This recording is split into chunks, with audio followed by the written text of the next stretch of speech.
Pessoal, vamos ver agora o último problema que a gente encontra com a transformada discreta, que se chama em português dispersão, tá? E em inglês leakage, que significa vazamento, tá? Vamos ver o porquê desse termo daqui a pouco.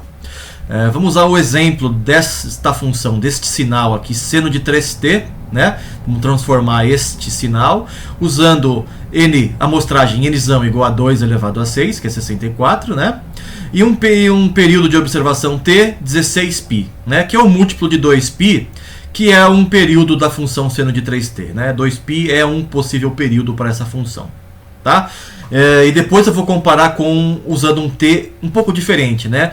16π mais um pouco, mais π sobre 7. E esse tzão agora não é um período da função seno de 3t, tá? Vamos ver o que acontece. Então vamos fazer a conta aqui, ó. Então n igual a 2 elevado a sexta, né? O primeiro período que eu vou usar, 16π. Aqui está a primeira frequência de Nyquist.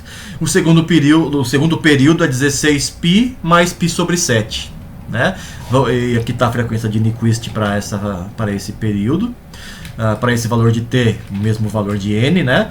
Vamos imprimir os dois na tela. Obter, né? Vou criar duas variáveis t e ômega. Uma para cada transformada que eu vou fazer depois. Né? A mesma função, né, seno de 3t, só que calculada nos valores de t1. O t1 vai de 0 até o t1, tzão 1, e o t2, tzinho 2, vai de 0 até o t2ão. Certo? Tzão 2, né? Tá? Aí vamos transformar a primeira série, f1, a segunda série, f2, obter o valor absoluto, e fazer o gráfico das duas na mesma figura. Vamos ver o que acontece. Tá lá, né? Ó. Veja que aqui eu imprimi os valores das frequências de Nyquist.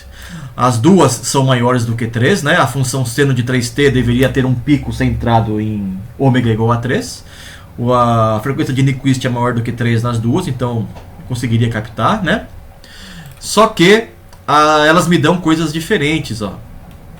Tá? Para 30π, eu obtenho realmente um pico centrado em ômega igual a 3. É a curva azul aqui, tá? Já para o período 30π mais um pouco, eu erro, né? Está próximo, mas eu erro, tá? Por que isso acontece? Isso que se chama dispersão, tá? Por que isso acontece? Bom, isso tem a ver com a origem da transformada discreta, que é a série de Fourier, né?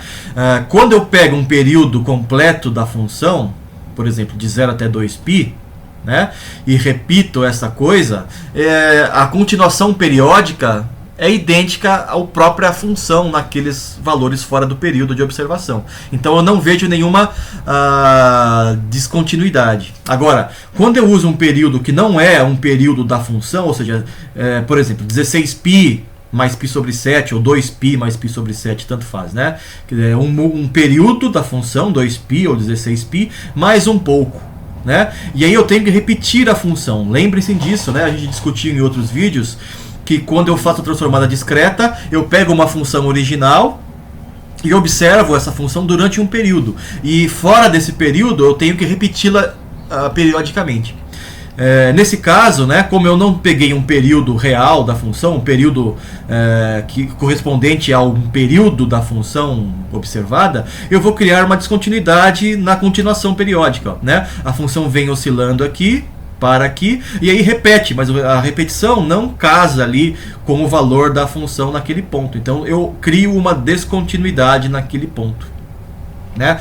A série de Fourier, por causa disso, tende ao valor médio da descontinuidade, né? Você tem um valor de um lado, um valor do outro, a série de Fourier converge para o valor médio, né? Isso significa que eu preciso de mais coeficientes Cn, ou seja, eu preciso de mais frequências para descrever essa descontinuidade, né? E essas outras frequências são as frequências que acabam aparecendo ou vazando para a transformada de Fourier, o que causa uma dispersão na transformada.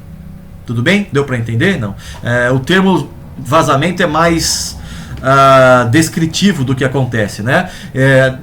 Outras frequências acabam vazando para a transformada de Fourier, né? Termos que não deveriam estar ali aparecem, né? Causa uma dispersão ou um vazamento de outras frequências, tá? Então a mensagem aqui é que você precisa, na medida do possível, usar um período de observação que tenha ou que seja múltiplo do período da sua função, se ela for periódica, né?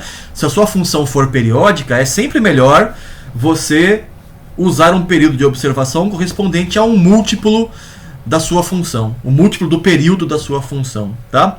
Senão vão aparecer frequências espúrias, vai aparecer dispersão na transformada, ou vai aparecer o vazamento de outras frequências na transformada de Fourier, como a gente viu aqui, né? A única frequência importante é a frequência ômega igual a 3. As outras frequências vêm... Bom, você tem um pico muito largo aqui porque você está usando um N baixo, né? N igual a 2 elevado a sexta, que foi o que a gente usou, né? 64 pontos, é pequeno. Então, os picos são meio largos. Mas, se você usar um período que não é um período da função original, você introduz períodos ou introduz frequências espúrias, né? Vazam frequências para a sua transformada, tá? Então a mensagem é essa, né? Se a sua função é periódica, tente usar um múltiplo do período da sua função para o período de observação. Tá legal? Era isso, gente. Até a próxima. Na sequência a gente vai falar de aplicações mais interessantes da transformada de Fourier discreta, tá? Até a próxima. Valeu!